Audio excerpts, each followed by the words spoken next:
Hello, hello.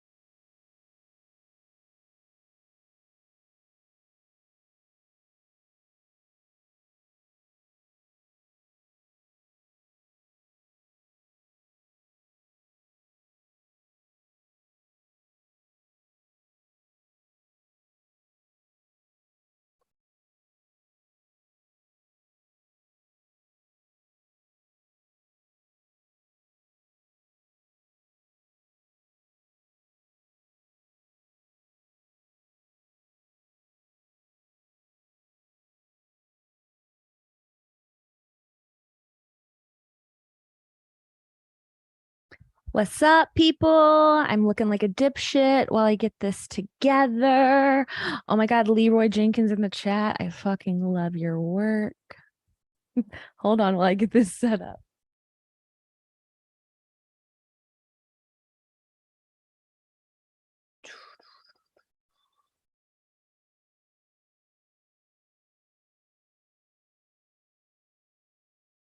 Talk amongst yourselves.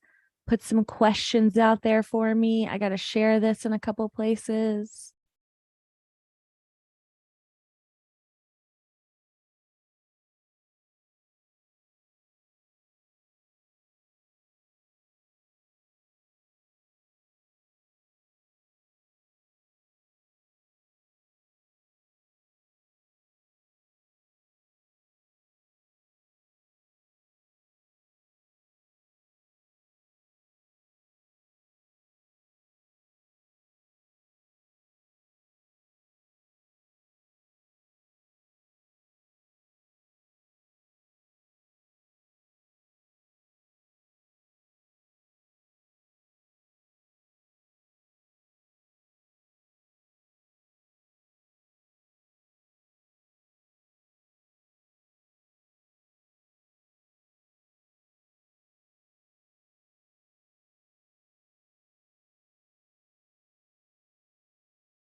Okay, hi.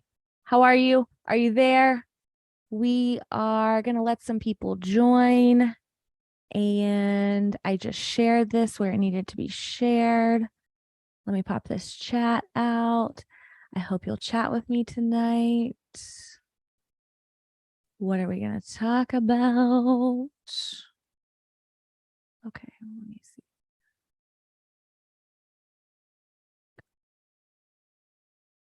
All right. Where is my YouTube? Okay.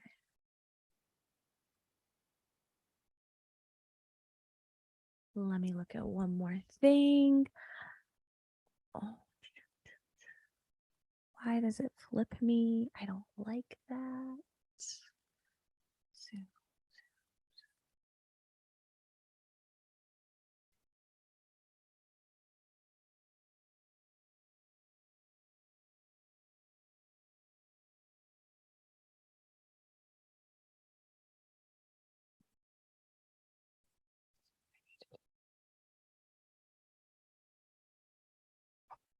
Janky home setup, people. But we do have nicer lighting tonight. So is this going to do what I want it to do? Can you talk to me in the chat? The 21 of you that are here right now. And okay, I guess we'll get started here in a second. Okay. Let me share this in one more place.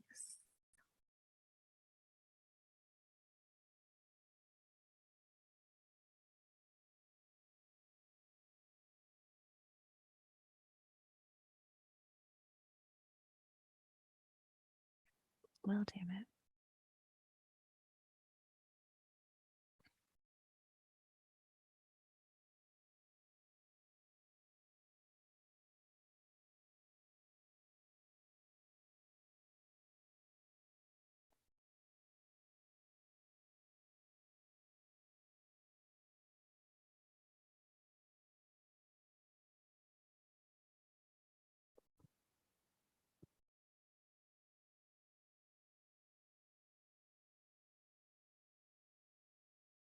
All right. I'm ready. Are you ready? I need to pull my notes up. So on brand.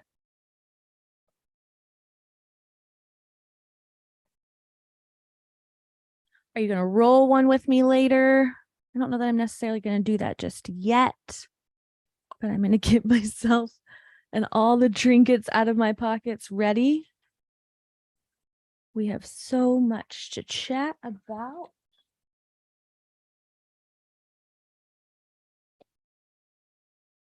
Hollow Earth is a great topic. I just don't know that I am prepared with like enough information for you on that at this moment. I really want to go visit Mammoth Cave in Kentucky, which if you look at some of the old Agartha maps, it's supposed to have one of the entrances to Hollow Earth. And Mammoth Cave has like 600 miles of natural caves that occur in the South. And like there's crazy things inside of there, like they created like an auditorium, they created a theater all underground, and I just find that to be fascinating. I'm also of the opinion that, first off, my microphone fucking sucks right now. I am of the opinion that the earth is neither round nor flat nor hollow, but also round and flat and hollow all at the same time, which is like a whole another discussion in and of itself. Hold on.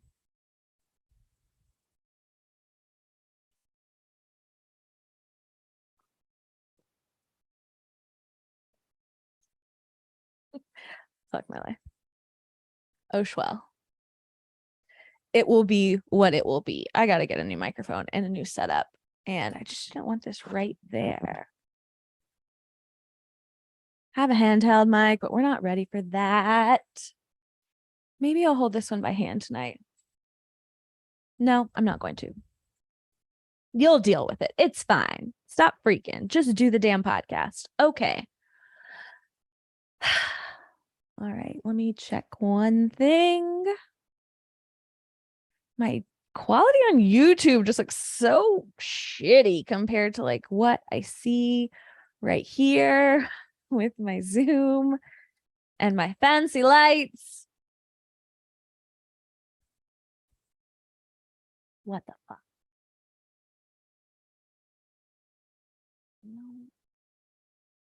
Okay. I'm almost ready.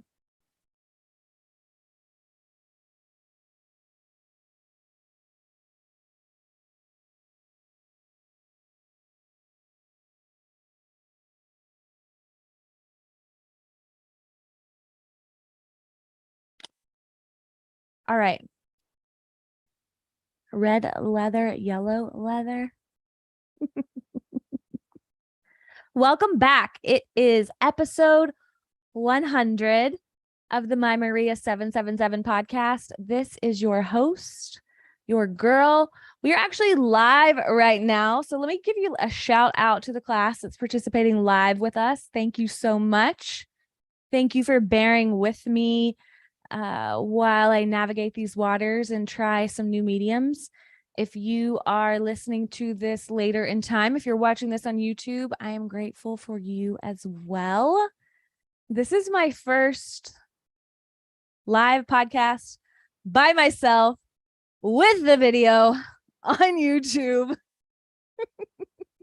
I don't know that I'm really prepared for this one, but I guess here we go. I've got a red lip on tonight. It's not like a full red lip. It's kind of a half-assed red lip. I didn't want to go too crazy, but I'm here for you, baby.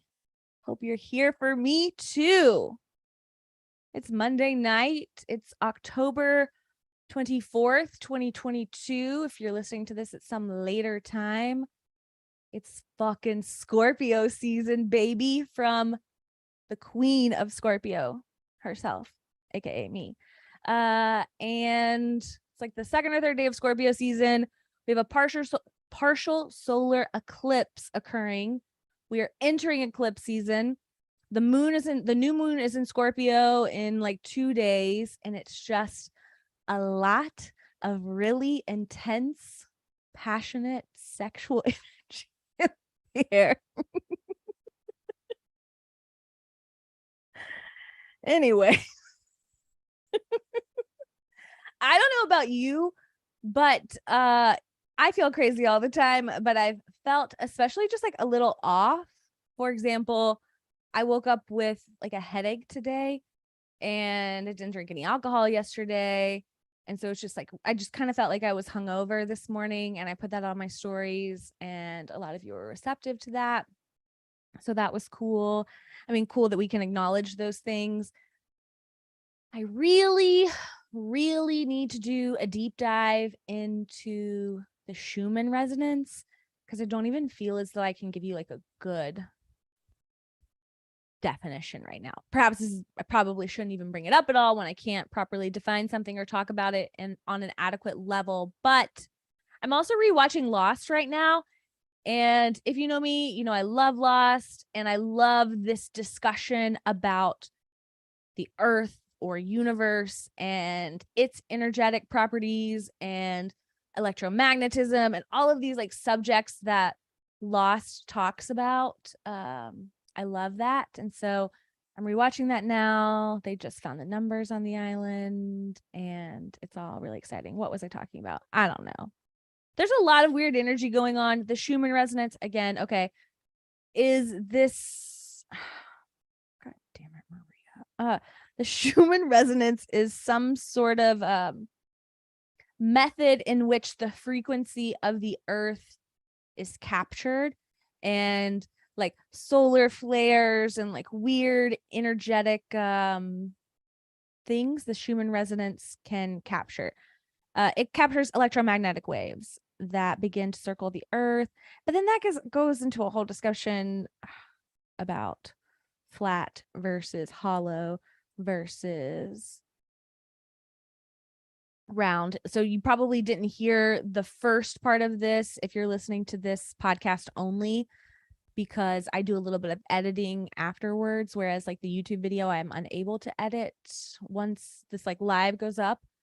So somebody had said something, I was like asking about subject matter in the chat. If you ever watch this live, you get to participate in a chat with the class. And I was asking, what do we want to talk about? Leroy Jenkins, my boy, said hollow earth. And I was saying that I don't find the earth to be flat or spherical or round or hollow. I find it to be like all of those things at once. And that's like another post I need to do on something called the Riemann sphere. I talked about it a little bit with HV, but it's been this theory that I've been working on for a long time, that basically you take HV and I are always talking about how like we live in this simulated world and this is a video game and we're rendering as we go. And so that linear plane with the Riemann sphere equals infinity, and then you wrap it. Anyways, you guys don't fucking care about this right now. So that's why we were talking about hollow earth, and we were actually talking about Mammoth Cave in Kentucky. And I was saying something about that, and I would love to. It's funny, I put this out on my stories before. I was talking about all getting together and like going to Mammoth Cave in Kentucky and like a class field trip, if you will. And somebody was like, maybe you shouldn't do this like by yourself and like take a bunch of people that you don't know like underground. But I guess I'm just like naive, and I don't think anything bad is going to happen to me, because you know at this point, like I fucking been catfished by somebody in the movement and assaulted. What worse can happen at this point? No, I wasn't trying to make this bad like that.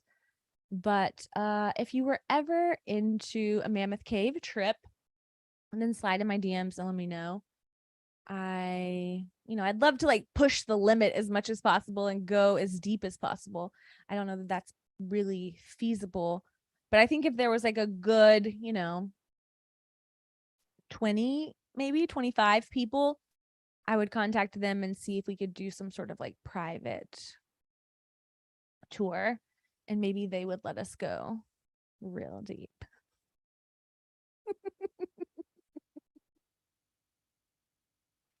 Oh, you guys, I haven't had sex in so long. Just so everything. My mind is in the gutter all of the time. Okay. I would like to talk about cursive tonight. So I was browsing the interwebs as one does, and I saw that Slideshow Bob at Bob's Lessons on Instagram, and Bob is a co-host of the No Mercy podcast with Tommy G. I don't know if this is his original post, so shout out to Slideshow Bob if it is. If it's not, I still credited you because it was so good. But he has a picture of a piece of paper or a Post-it note, and it says AIs don't read cursive. And this is all written in cursive. I should have said that. And that's underlined. And then underneath that in cursive, it states the vaccine is dangerous. Now, Bob put this up 3 days ago, I believe. 3 days ago. And there was no disclaimer whatsoever about the vaccine or the CDC or any of that stupid bullshit. And I found that to be so interesting. So I screenshot it and I wanted to post it. And then I was thinking about cursive and I was looking at some of the comments, and I went to see like really when cursive was truly like eliminated from elementary curriculum. I'm 34. I graduated high school in 2006.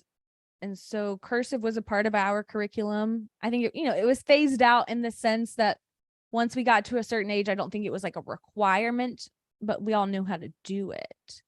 So I was wondering, at what point did they begin phasing this out? And I found that the Common Core standards seemed to spell the end of the cursive writing style in 2010 when they dropped requirements that the skill be taught in public elementary schools. So 2010 would have been Obama, right? And I don't know. Obviously, Obama, Bush, Clinton, they all work for the same team. But I mean, I don't know. It's kind of a silly argument on one hand because we talk about Tyler and it is the artificial intelligence of the artificial intelligence. The most sophisticated, like what's eventually supposed to turn into the director and be this quantum AI that can talk to itself from the future and creates QAnon and Anonymous. Are we really saying now that the AI can't understand cursive, but it can like talk to itself quantumly in the future? I don't know. I guess it's very hard to like write a program that perhaps like would be able to evaluate cursive in that way. I mean, I don't know if you don't know if you're listening, but at this point, if you're on Instagram and you're getting some sort of warning or you're getting penalized or they're telling you that you're violating community guidelines, like that's all AI.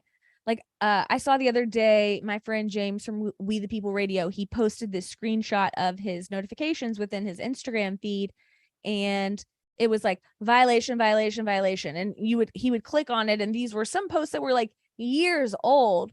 And it's like they're updating the algorithm of the artificial intelligence, and it's just going through every single post that I've ever made and determining whether or not that now fits into some definitive prohibition, that some rule that they've created that I've now violated, that they can get me on. So that's all AI. That's why there's like no phone. If you search like high and low, there is no phone number for Instagram. There's no means of like contacting Instagram. There's no means of contacting Facebook. Like when I lost all my original accounts and I tried to get in touch with somebody that would just like talk to me, there's no method whatsoever. And like I have really good search skills. So I was like looking at their fucking like Secretary of State's website, seeing who their registered agent was. That's how I eventually got in touch with Spotify. And then they told me to go fuck myself. Anyways, could it be that there's no way to program the AI to read cursive? Because I don't know about you, but I write in like a half cursive, kind of half print way now that I think is very clear and legible. My mother likes to tell me that she thinks it's the handwriting of a serial killer. Just a weird thing. Like, I'm holding this Sharpie Ultra fine point pen right now. This is my favorite pen.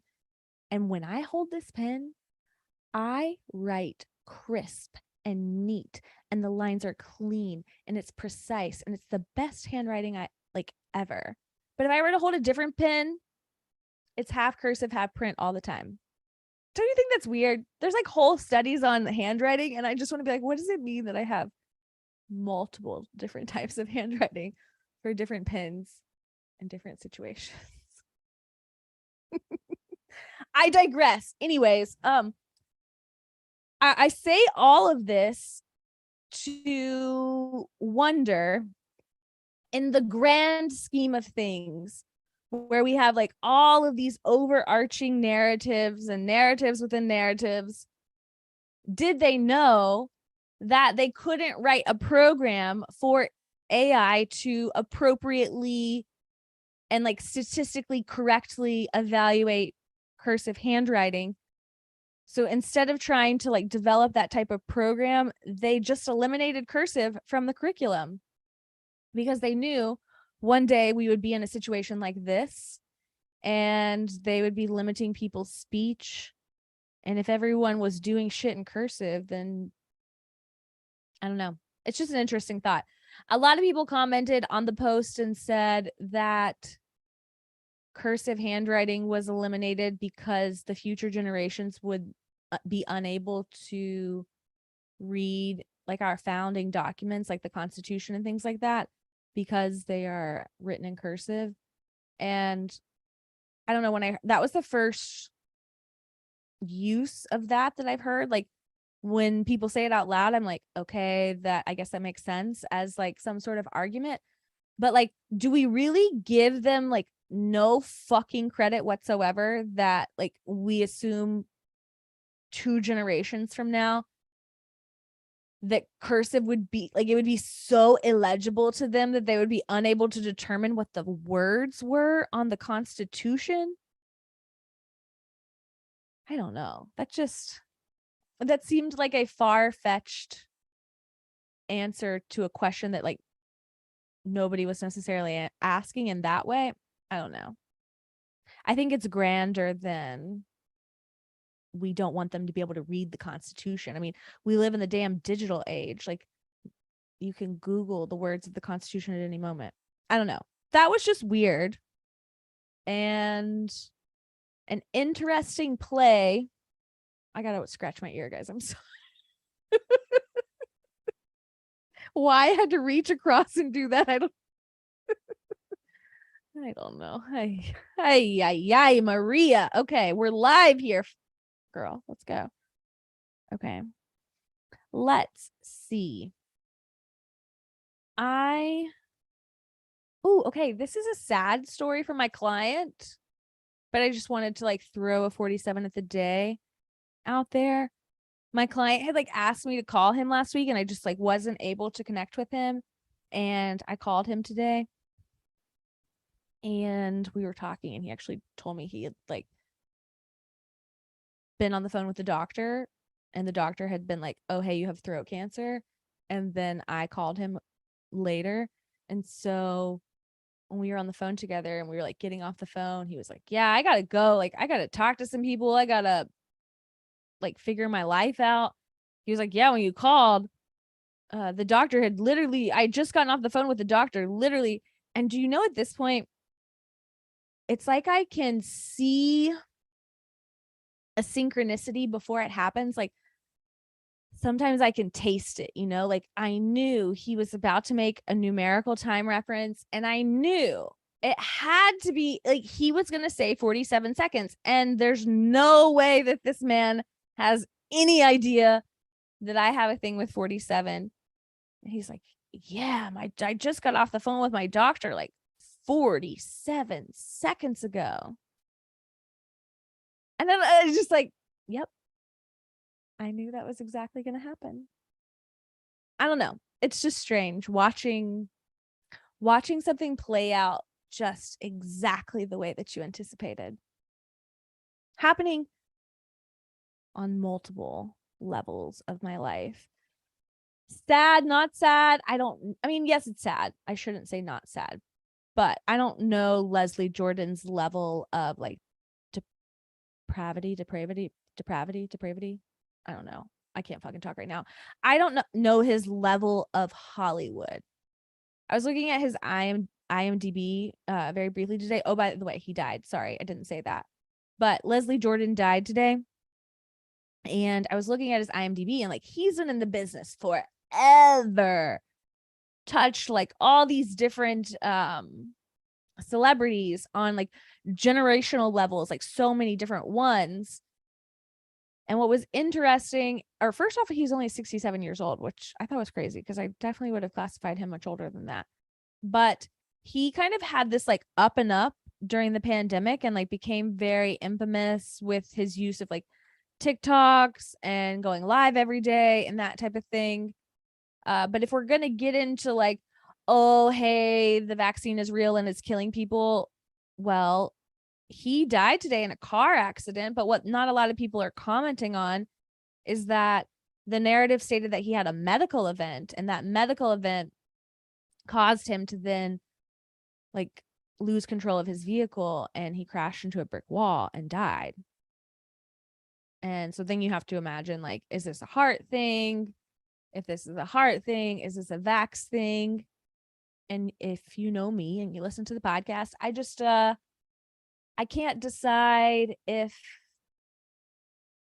everything is a psyop. And like Bill Gates talking about his agendas and population control and eugenics and only wanting 1/8 of the population to exist is all great and great sound bites to like scare people into submission for a lifetime. But I still am of the opinion that like if they wanted us to be dead, like we would be dead.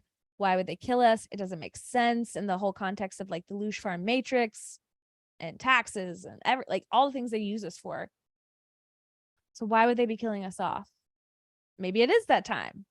Maybe this is like the Bill Gates crank. Like it is time. We are eliminating 7/8 of the population. I don't know. But I'm also of the opinion like they only let us see things when we're supposed to be seeing things. So like, why this celebrity? Why now? I don't know. Let's take a little chitty chat and see what people have said in the chat thus far. Oh, somebody said, my AI guy says that AI can read cursive. I don't know. I program robots and work with robot vision systems. All character recognition is standardized. It's objective. Cursive is subjective and unique, like a fingerprint or a voice. That's a very good point to the purple gorilla.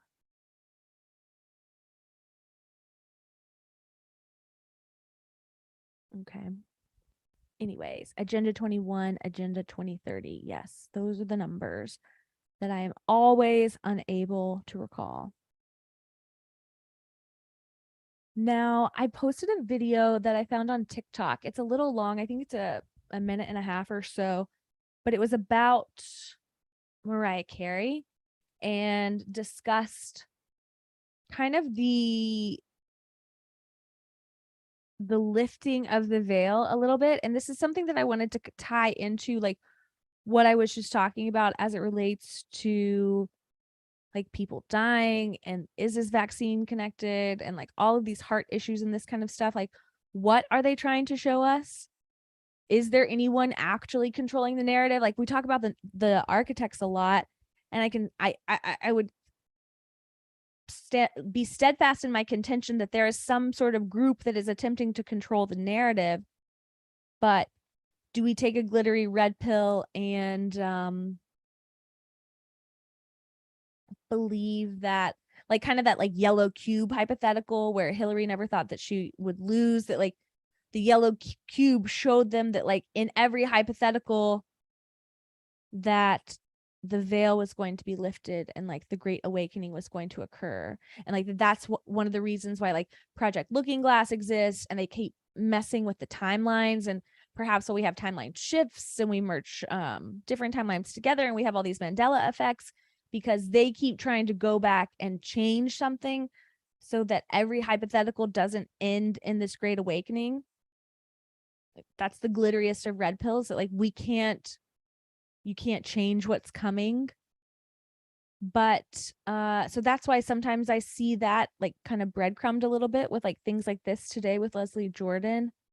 But also this video that I posted was talking about Mariah Carey, and 2 or 3 weeks ago she did some sort of concert and went very much off script and was taught like made a 9/11 reference, like was like, you know, we should talk about 9/11, but like we can't talk about that. And then went on to say something else like, okay, well, we're just going to sit here for a second and talk about 9/11. The video didn't like go on to show like if there actually was a discussion, or I assume that if she had said something profound, it likely would have included it. But it was then kind of doing this like historical deep dive on Mariah and showing other times in which like perhaps she was breaking her programming, show that like the individual that I can't remember his name now, she married him, but like he found her, he discovered her, he groomed her, he married her when she turned 18. He was so many years her senior, at least 10, I think.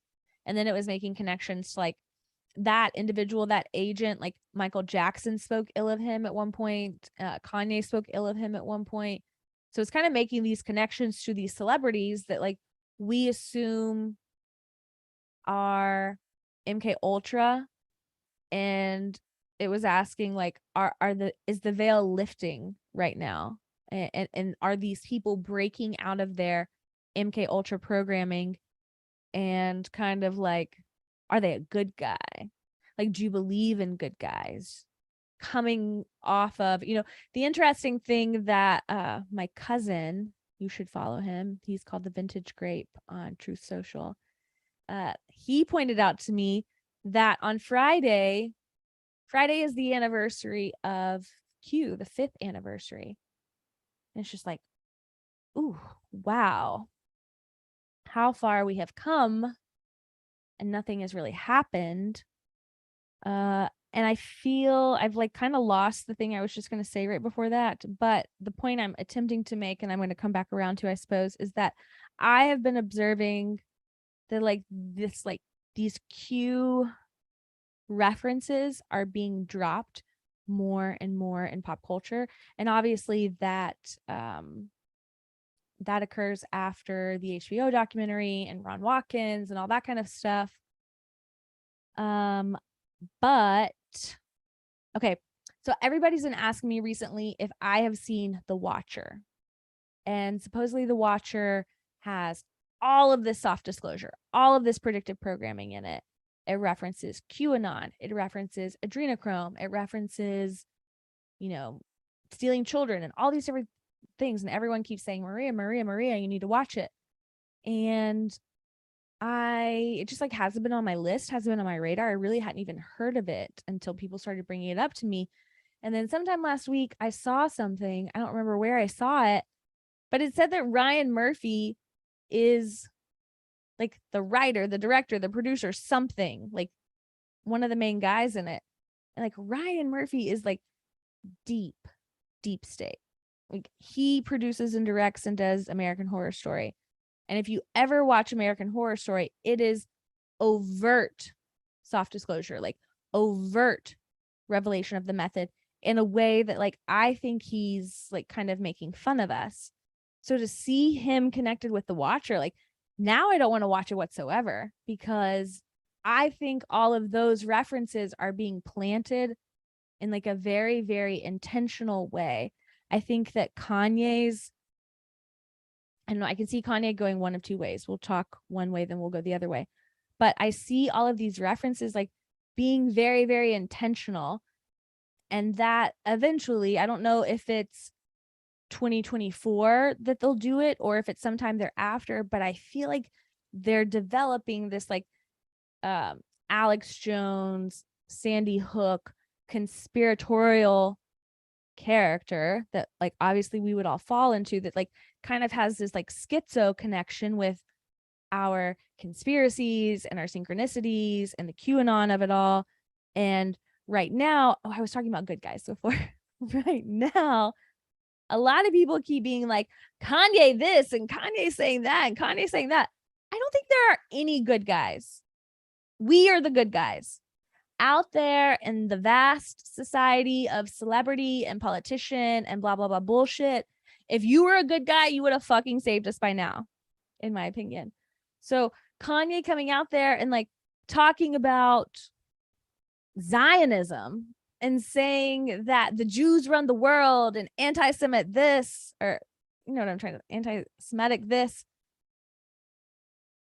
That's not good. That makes us look crazy because like I might get on here and talk about Zionism and its references to the Matrix and the Zion there and the fact that the Illuminati runs the world, but like who fucking knows what that means? But like objectively, like there are a great deal of Jewish people in power. But Kanye is like, some people think that he's like opening eyes, and perhaps he is, and maybe he's breaking eggshells in the way that we talk about. But I also think that he's very much like perverting this narrative, because also, if you know me, you know that like I think they're grooming Kim to be president one day. I don't necessarily think that it's anytime soon, but like that's an arc that she's on. That is a narrative that she's on. That is the Ronald Reagan, that is the Trump. Like it is a very specific template. And Kanye being like a schizo QAnon follower helps her image, like helps her distance. You know, he's never actually running. This is all like testing grounds. And so I think that like they will probably eventually kill him, and like that he will go down as this like schizo Q reference, like anti-Semitic, Zionist, Illuminati, breaking his MK Ultra programming kind of narrative. But that's all very intentional to me. So like Mariah saying 9/11 shit seems very intentional to me. This all seems very on the nose to me. Like I don't think there are any good guys. I think maybe our veil is lifting, but to say that like the collective veil is applicable to like MK Ultra Mariah and MK Ultra Kanye, like I don't fucking care. I don't think that matters, and I don't think these should be our idols in any way, that like we revel in the like how brave they are to like come out and speak against this shit. I don't know. If Kanye is allowed to say something, he's allowed to say something, in my opinion. They 604 him. That's a like in Tennessee, that's what they say when you get involuntarily admitted to a mental institution. So I don't know. I think the collective veil is lifting in certain ways. I don't think that that means anything for Mariah and Kanye. I do not think that they are good actors. I think everyone is an actor, and I don't intend on watching The Watcher because Ryan Murphy was involved. Hello, my dear Project Cheney. Also, I keep talking about Leroy Jenkins. If you've never watched the Leroy Jenkins YouTube video, I highly encourage that you do so. It was like one of those moments that framed, like, gosh, you know, guys, like us being children of the internet, as I say, like being that generation that was there for pre-internet and dial-up and internet, and now after, like there will never be anyone like us again, and there will never, ever be early YouTube again. Like, unforgivable. You know? I want a chicken sandwich and some waffle fries. For free! Maybe a Dr. Pepper something. Old Greg is another classic fucking video that like I watched in my youth, and I share it with people, and I'm like, oh my God, have you seen Old Greg? And then they watch it and they're like, that was 10 minutes of my life I'll never get back again, and you're a psychopath. And I'm like, you either get it or you don't get it. But my brother and I are always like, could you learn? Or, look at me fucking it up. Like, do you love me? Could you learn to love me? I actually always wanted to be old Greg for Halloween. Maybe another year. I am going to be Rufio for Halloween. Rufio. I'm going to be yelling fucking bangarang all weekend long.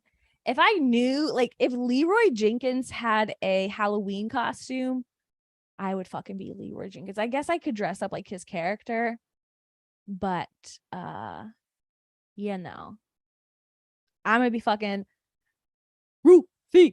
Oh, and it's going to be sick as fuck. I gotta go. I went and bought some needles today so I bought 2 leather vests, and one of them fits really well. And then I'm just gonna like chop this other one up and make something. I don't know. We're gonna get those creative juices going. If I have any advice for you today, it is get those fucking creative juices flowing. I had to go home this weekend, and I'm shutting down my business. I had a selfie studio business. And it's sad, but everyone has their first failed business, and it's okay. And I'm not going to lose myself. And I roll with the punches, and I don't get upset about anything. And now I have all these fucking props, that I'm going to outfit in some way. We've got this beautiful new ring light in front of us. I don't know where I was going with this. Oh, yes, I do. I could classify this as a complete loss. I could talk about all the money that I wasted in it, but of like all the experience that I had with this over the last 2 years, like it was so nice to be creative again. And I used to be this like very creative child, very artistic child, played instruments and was like painted and drew and like did all these weird things. And I got away from that so much with the way that our schooling is in high school and college and law school and blah, blah, blah bullshit, that it was just so fun to like do something creative. And it really like broke part of my matrix, because being like entrepreneurial in that way and being creative in that way was so fun that like I didn't want to go back to my 9 to 5. Like I don't want to go back to this attorney world. Like I just want to keep being creative. And it's really fun. Like even like I was breaking shit down this weekend and like packing stuff up, and like there was no melancholy is not the word. Like there's no like sadness. Like everything is an experience, everything is a learning lesson. And I was just thinking of like, okay, like I have all this shit now. I'm gonna have a bomb ass house one day. Like truly, I got this like old school neon. Like I did not go to China and have somebody make me neon signs. I had like an old school guy in East Tennessee make me some neon signs. And one day, I'm just going to have a really cool house. But be creative. I like it. I encourage it. I think you should do it. And I got something in my eye, so give me 1 second. All right.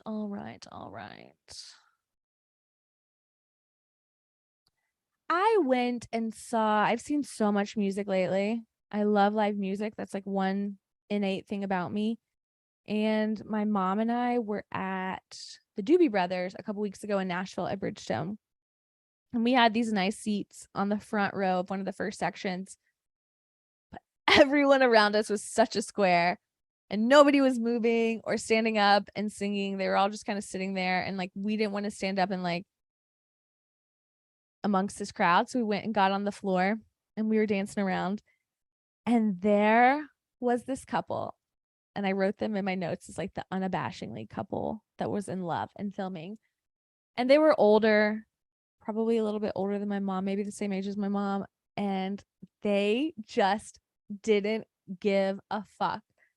They were so in love And I originally like they caught my eye because he had his phone out and he was filming her, and she was just singing, and she had no business singing. It was not good.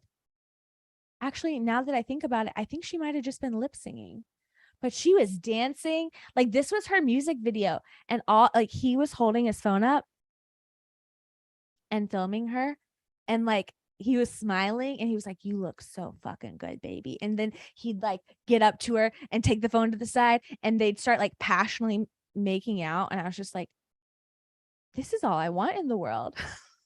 Like, look at this man. Just like, it was so cute and crazy and chaotic, and it just like made me love love. I love love anyways. But I don't know, they just like didn't give a fuck, and they were in their own world. And I just kept imagining like he either loves her so much and just like films her, or like, look at this sweet, does this sweet man go home and like watch these videos later? I don't know. Get drunk and film yourselves at concerts. All I wanted to say. A couple weeks ago, I've had this discussion on, well, first off, backtrack. I went to Guatemala for 10 days back in May, and I didn't have access to weed. And so this was like one of the first times in my life in which I hadn't smoked weed nearly daily in a great deal of time. And within a couple of days, my dreams were back with a vengeance. And so I've been talking about that. I've talked to you guys about perhaps doing like a cleanse at some point. I haven't been drinking as much alcohol. Maybe I was going to do that with weed and kind of see what happens, because for a long time, I just wondered if weed like turned off the capacity to dream and what that might involve. But I've come to a place where I think that weed just like turns the lights off or dims the lights in a way, because I start getting like glimpses of things. Like, I'm not retaining any dream by any means, but I'm just seeing glimpses of like something happening that like I don't have complete access to. But I started talking about this more and more with you, and the more that I talk about it, the more I'm like peeling back these like onion layers of my dreams, and it's like allowing me to see more. Like, I haven't changed anything. I haven't decreased, I'm so sorry, excuse me, my consumption of weed, and the dreams are coming back. Like, I had this one last week where I saw my ex-husband. I haven't seen him in probably 7 or 8 years, but like he was somewhere and he turned around. And so like every time I go home now, I'm like, is he, I don't know. It was just like, am I having a premonition? Because I haven't had a dream like that clear in that long. But I don't know. So I asked you guys too, like, hey, have you changed anything? Are you seeing your dreams, or did this discussion just like rattle us a little bit and change our timeline ever so slightly? And like, now those of us who haven't lessened our consumption, I don't know, like saying out loud that like, I want to retain my dreams, I want to see my dreams, and like now I am. So if I ever teach you anything, I just want you to know that like you control the timeline. I've been saying that a lot lately because Cheney and I just like to play these like silly games where we like quote unquote like put stuff on the timeline. Like, for example, we'll just be talking about something and she'll see a train or see something random, like a series of numbers, like, oh, I want to put 68 on the timeline.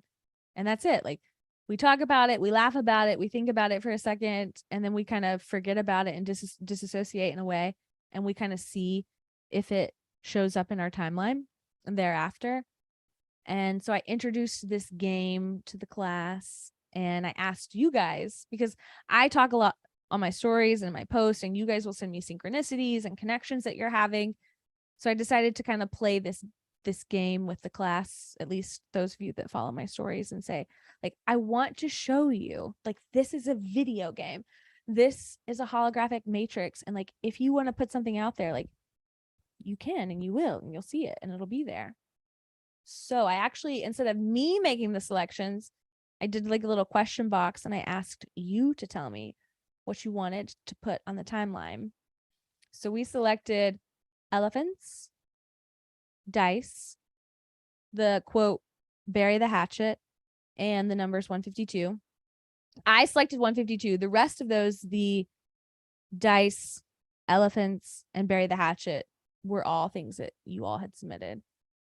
And just within like literally maybe an hour, I put that out yesterday and people were already sending me like all of these synchronicities, and I just love it. So I just want you to understand that you control the motherfucking timeline, and we'll probably be playing this game forever.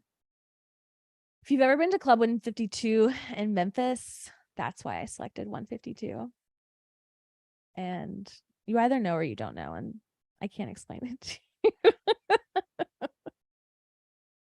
Okay, a water break.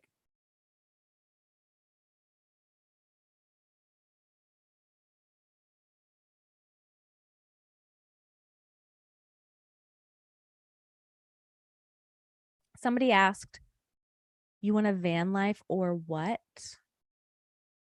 And I'm a van life girly for like a finite amount of time. Like I could van life for a couple weeks, like on a set road trip, but I could not van life indefinitely. That would not be my jam. I also think the person that asked me that slid into my DMs and told me my real initials today. So if you want to tell me how you know that, maybe I shouldn't have said that right now.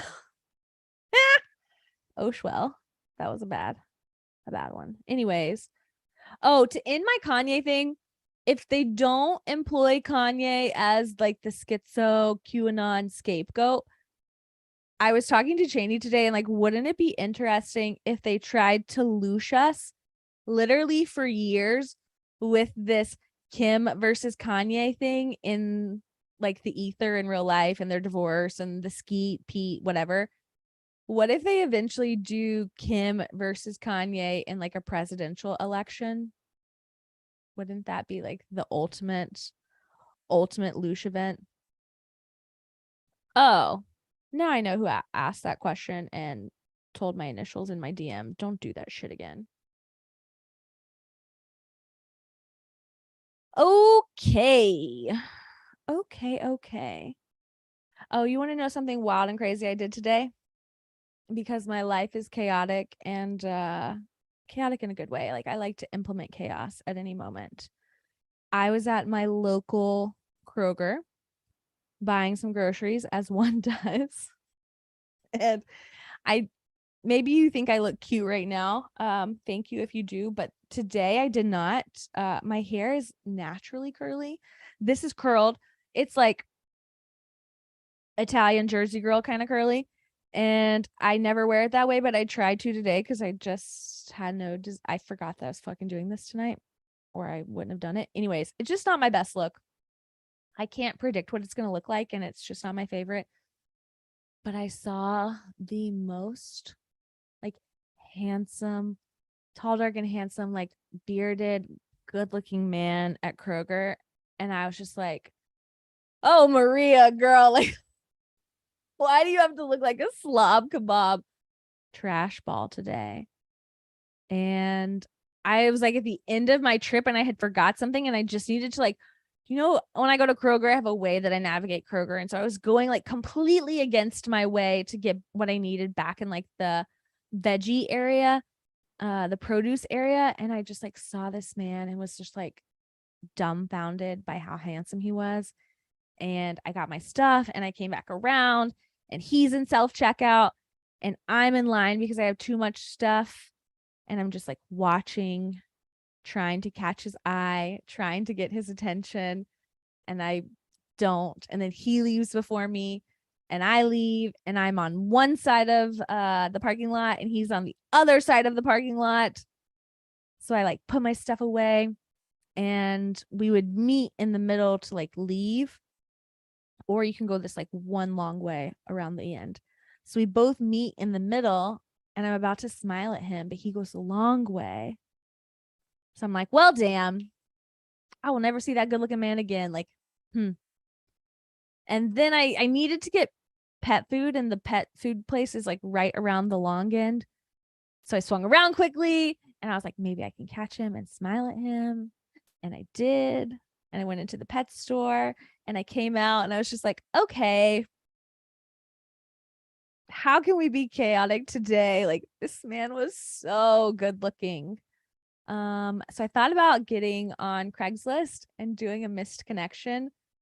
But in Nashville, like different suburbs have like different groups on Facebook where there's like recommendations and like pet lost and found and like all sorts of weird funny stuff about your neighborhood. And so I got on there. You know that like picture of Michael Scott with he's like, you miss 100% of the shots that you don't take, like Wayne Gretzky / like Michael Scott. I took that and I posted that, and it was like misconnection of the day. I just had to shoot my shot. So I haven't checked Facebook to see if anybody responded, but that's me being weird today. In case you wanted to know. I have one new friend request. Okay. I don't think this is him though. Nah. Why am I so crazy? Are you my soulmate? I just want to love, okay? I just have so much love to give, and I suffocate Peyton, and I need to give it to someone else.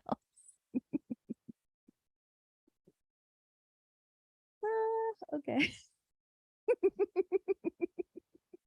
So great.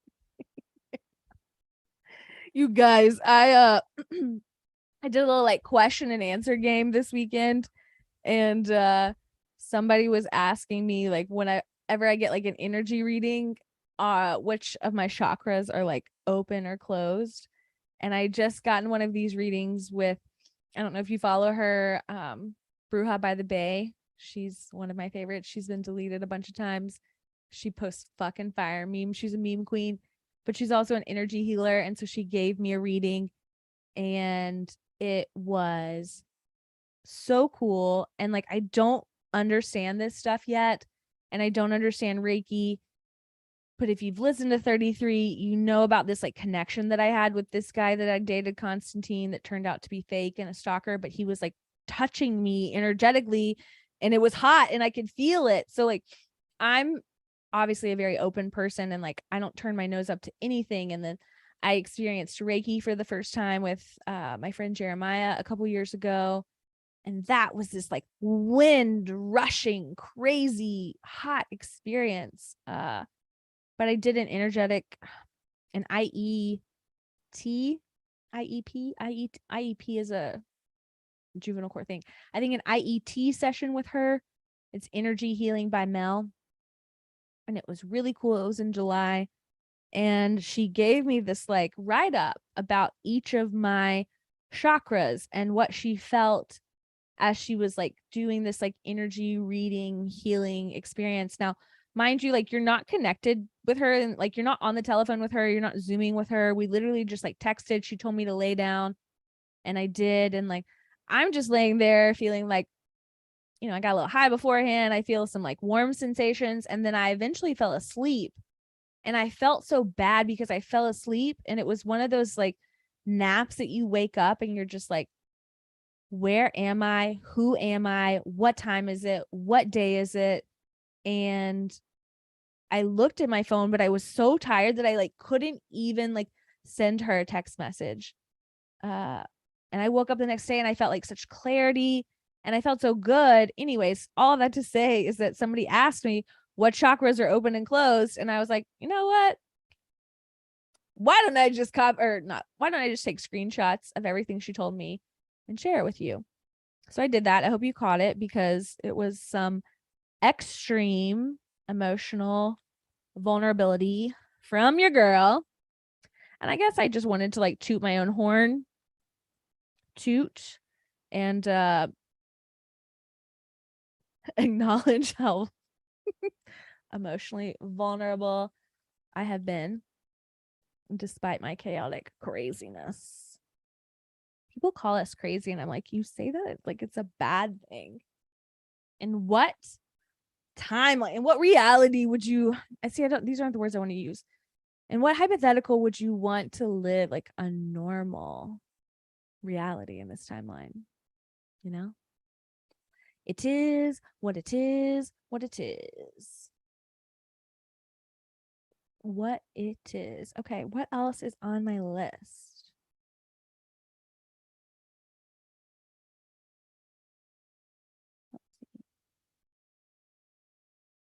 What else did I do this weekend? I saw Ray LaMontagne on Friday, the Tennessee Theater. He was great. That's another interesting thing. And it's just so hard to gauge what's the word I want to use?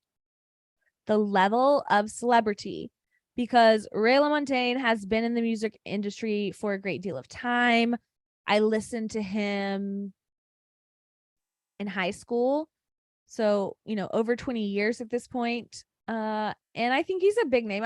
Obviously I don't think he's like the millionaire of millionaires, but still kind of like small enough because you're not like mainstream per se. So at this concert, initially, if I were to judge a book by its cover, by like the way that he looks and the type of music that he puts out, you would likely assume that he's probably more liberal than he is conservative. But I was very surprised to see that he was really high. He was high as shit. And this is like a very chill concert. Nobody's getting up, nobody's standing, nobody's singing like crazily in that way. But he was so high, and he was talking between songs, and his conversation just kind of got longer and longer and longer. And it was talking about like lockdowns and vaccines. And it was just like it was like the antithesis of what I expected. And I was very surprised. It was a pleasant surprise in that way. So I appreciated that. I got the same kind of vibe from Citizen Cope. I saw him at Red Rocks in April, I think, maybe May. I can't remember now. And then I also saw him back in January, and he had this kind of like copy paste narrative that he said at both of those things, but it was about opening the world again and being in lockdown. So it's nice, I guess, to see like people like that using their voice in ways that like you and I would appreciate. But going back to that first thing that I said, like, I don't like, where does the buck stop on like the celebrity? Because like, if you have any celebrity, then, we just were talking about how there's no good guys. I don't know where you get initiated in, per se, but he was good. UT played. It was our homecoming. It wasn't a good game. I saw my ex again at the country club. He didn't talk to me, and it didn't hurt as much as it did a couple weeks ago, but it still does. Cheney and I have this conversation a lot. I have never been somebody who's like I haven't had a great deal of like exes in my lifetime, because I just like haven't really dated and I've only had these like handful of like major relationships, one of which was like with somebody who wasn't even real. But I've never been friends with my exes, and like one was a marriage that ended, one was an engagement that ended, one was when I was really young, and that's really kind of all that I've had. And so I understand that like why I don't speak to those people anymore, but to like be in these like situations where like you say that you love each other and you say that you're in love with each other, and like to me that is so like momentous and monumental, and it holds so much meaning, and then for like really nothing to happen but someone to choose to like never speak to you again, And it just like it I kind of like break my own heart with it all the time because I just try to like understand it or comprehend it, or old Maria, like Scorpio Maria, would just like fucking like burn it down, not retaliate, but like I would just hold that resentment for a long time and be like very sad and depressed and upset. But like 5D Maria, this version of me, whoever the fuck that is, and I'm trying to like empathize. And I don't know, it just, I don't understand how you can like love someone and then like never speak to them again. It's a wild world that we live in, you know? A wild, wild world that we live in. I felt like we've been on here forever, but we really haven't even hit an hour yet. I'm kind of obviously I could talk forever, but I've hit all of my saved notes. So this would be a great time if you wanted to throw a couple questions in the chat. I would love that.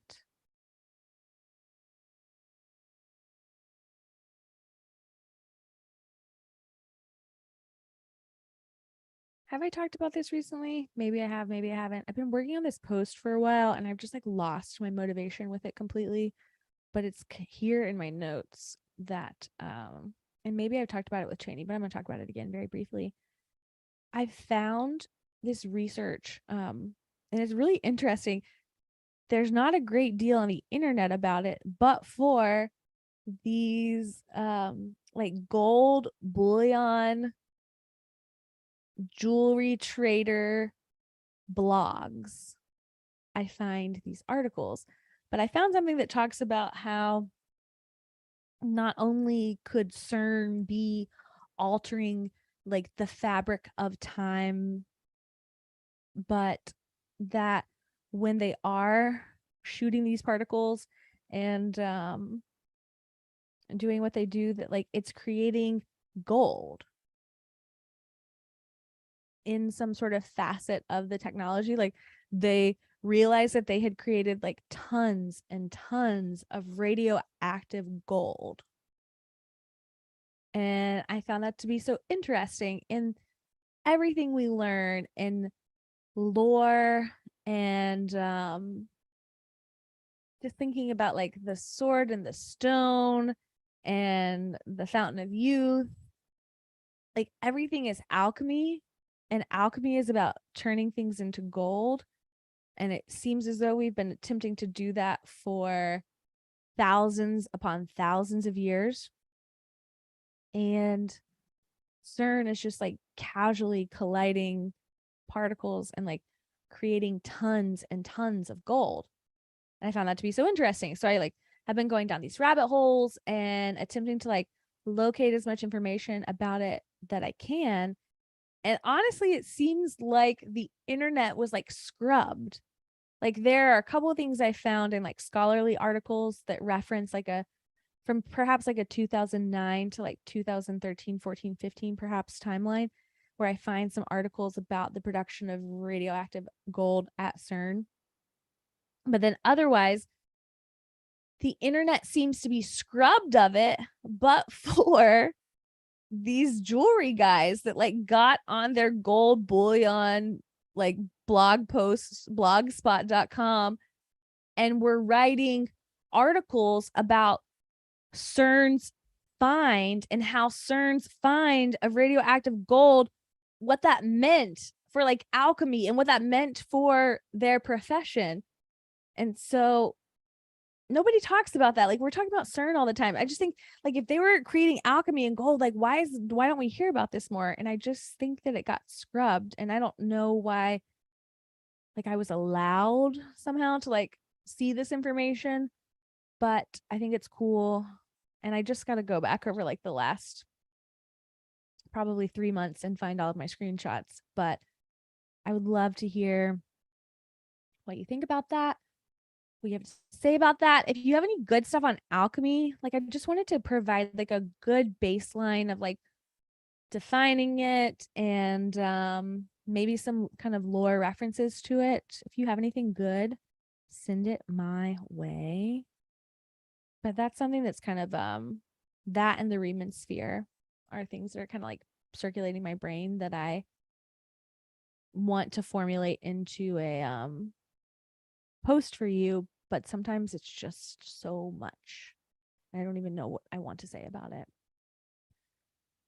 Sergio said that Imagine Love is a psyop. Yeah.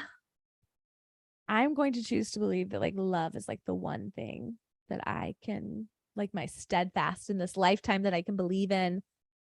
Parts of love are definitely a psyop, but I'm hopelessly romantic and I am going to believe in it because I am. It's all about love, baby. All about that love. I also decided to be very chaotic this week. Last week, I mean, and I talked about this a little bit in the podcast with the last podcast with Cheney in 99. That recently I've been like going through this like reflective period. Like I'm approaching 35, and what have I accomplished in the last year? And almost feeling like a little down on myself of like, oh, like what have you done? Nothing's happened. Look at all these failures that you've had. And that was such a silly conversation to have with myself, and one in which I don't want to have again. But to me, this last year showed me that magic still exists. And I had so many magical experiences where the universe showed me that like I don't believe that love is a psyop, because I saw these like moments of love and magic over the last 365 days. And perhaps they did not develop or turn out the way that I wanted, the way that I was hoping. But I also have to like stick up for myself and draw my lines in the sand while also like rolling with the punches that are life. All of this to say, I just texted. I was thinking about Mr. California because I was like coming up with my anniversary of the day that I met him last year. This like magical night of like complete synchronicity, and it was so awesome. So I texted him and I said, happy anniversary. Anyways, I love love, and I'll keep believing in love. And one day, someday, my prince will come. Someday. Project Cheney says, my Maria, Ben Balderson is one of my favorite resources. He is an alchemist and hermetic. Hashtag Odin's Alchemy. So that's someone to look into if you want to go down this gold kick a little bit more. A little bit more. You know, we talked about the Adderall shortage a couple of weeks ago, but I don't feel as though we've had a follow-up to that. So that's just a random thing here on my previous list of podcast topics. Let's see.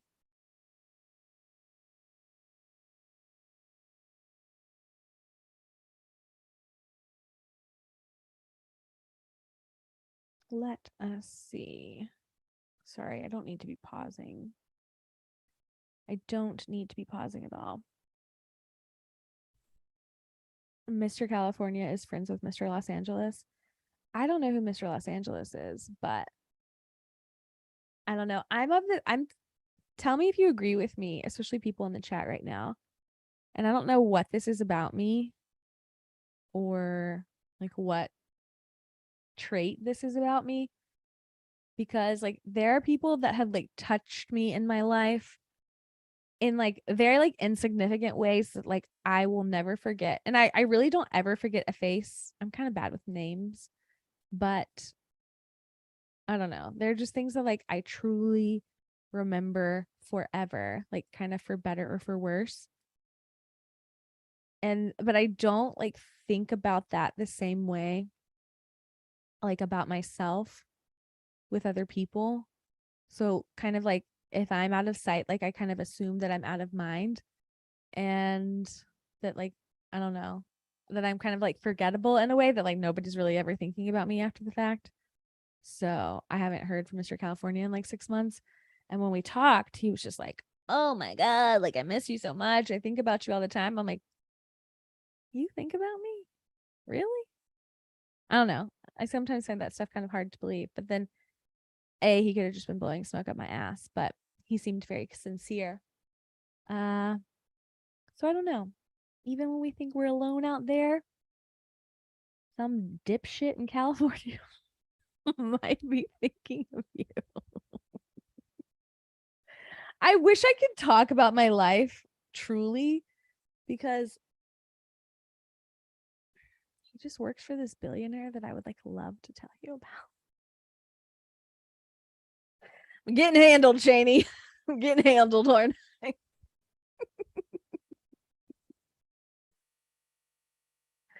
Okay, I'm gonna look at a couple of my recent posts just to see if there's anything else for us to talk about, but I've kind of hit what I wanted to hit. Oh, this is interesting. At 7:15 today, it was developing that there were 5 people trapped underground at the Gan. You guys, maybe I just need to stop. Oh, Maria, let's start over. Developing 5 people trapped underground at Grand Canyon Caverns in Arizona after elevator malfunction. Going back to like the caverns and the tunnels, I just think this is interesting. I don't know if you know this, but there are rumors that the Grand Canyon is essentially like its own kind of version of Egypt in a way, that there are Egyptian artifacts there, that there are Egyptian temples there, that and I don't know, Cheney and I were talking about this. Cheney, I can't remember if we talked about this. And you guys, the way that I'm like talking to Cheney, if you're listening to this in the podcast later in time, she's in the chat. So I don't know if we were talking about this just you and me, or if we were talking about this on the podcast about the Egyptian connections, and how the United States is almost this like mirror of Egypt, with like the Memphis reference and the Nile being the Mississippi and Georgia and all these different things. So that's interesting. You know, we put elephants on the timeline. We had that whole discussion. And then somebody sent me an article today that in bizarre news, the CIA is attempting to resurrect the woolly mammoth. You know, I just can't with like these alphabet agencies. There was also some rumors today swirling that the United States might ban TikTok, which is just a whole interesting discussion, and like obviously like the psyop that is like the two-party system and American politics, and just to like all that's bullshit. But it's so easy to watch the masses be manipulated when like Trump attempted to take TikTok down and received this like huge full stop from the left, and now there's discussions about taking it down too, and I didn't really see like any sort of anti, oh my God, Biden, you can't take TikTok down. So whatever the fuck that means. The and I don't remember this guy's name. Who's the dude that's running in like Pennsylvania and is bald and has some sort of like health issue that like he has to read a teleprompter? He can't like think off the top of his head. I don't pay enough attention to American politics to know his actual name. I guess I could click on the comments here.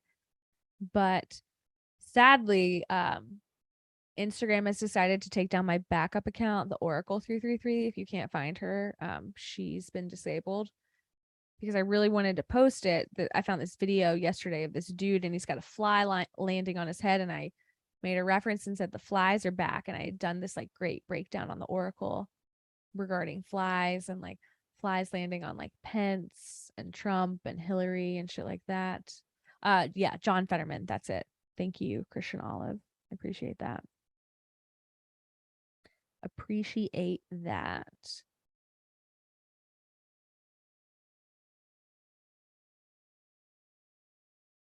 Anyways, you guys, that's all I have for you. So I'm going to sit here for a little minute. I'll eventually cut this out for the podcast people, but I would love to keep talking for you if you have any other thing that we could talk about. Let me go through the chitty chat a little bit. Mr. California is not a billionaire. He just works for a billionaire that we all know. And it was a chance meeting. So did he find me to handle me? I don't know.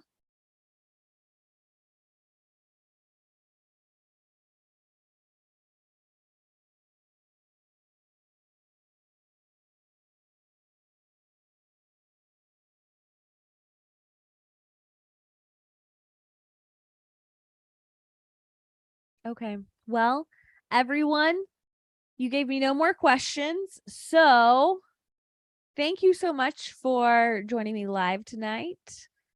In episode 100, we talked a little bit about everything. I appreciate you. You can always find me at mymaria777 on Instagram, on Twitter, on TikTok. I have an extra 7. There's 4 sevens. Facebook, I have an extra 7. There's 4 sevens. If you ever want to email me, it's mymaria777 7@gmail.com. 4 sevens. That's a so funny thing. I have this like 47 thing. And back in the beginning of this, I wasn't being like very good continuity wise, and some things were already taken, and I was using 4 sevens even before I knew that I loved 47. But thank you so much for listening. If you reached this part of the podcast, you are what I consider an elite member of the class. And I ask the elite members of the class to show their solidarity by taking an emoji and placing it somewhere in public that I can see to show me that you listened to this episode, and then to show other members of the class that you listened as well. So today is going to be the salt shaker.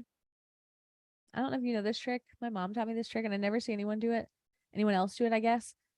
But whenever I drink a beer, like especially at the Mexican restaurant, I pour salt on the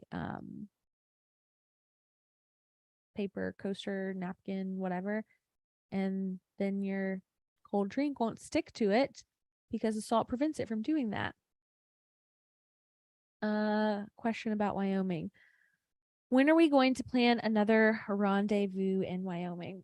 I don't know. I've been trying to decide what I want to do for Thanksgiving and Christmas, which like involves a mountain discussion. I would like to go on a road trip, I think, but I don't really know where I want to go. I think I might go to Sedona for Thanksgiving, but I don't know. But like, I would love to go back to Colorado or Wyoming or Montana or Banff. I don't know. There's not enough time.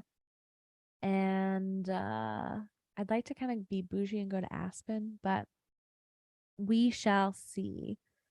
I have like outfits picked out for everything. I have this like fucking fantastic red dress that I want to wear on New Year's Eve so bad. And the hopeless romantic in me is so in love with New Year's. It's one of my favorite, if not my favorite holiday. And I don't ever find that I've had the like great New Year's experience that I'm looking for. But it's kind of like the stars. If you know me, you know I'm always chasing the stars, trying to like see them again the way that I want. New Year's, I'm like always chasing this like perfect New Year's Eve. And even if like last year's was bad, like the hopeless romantic in me believes. So my ultimate goal is like one day I want to throw a New Year's Eve party. I'd actually like, if I ever get married again, I'd like to elope and then at the end of the year have like a Studio 54 themed New Year's Eve party to like celebrate my marriage. Hashtag what the hashtag manifesting. Eclipse season is a very good time to manifest what you're thinking about, what you want for the rest of this year for 2023. It's kind of crazy to observe that 2023 is upon us.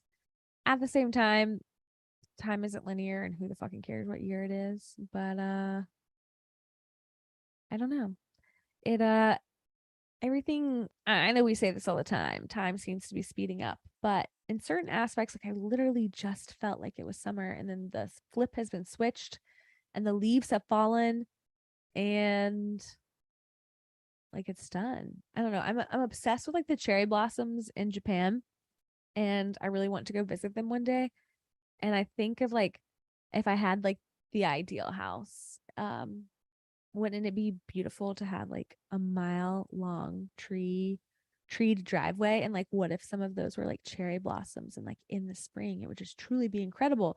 But it's for this like tiny moment of time. And then I was thinking about that with the leaves as well, because the leaves are so beautiful, but it's just this tiny moment in time.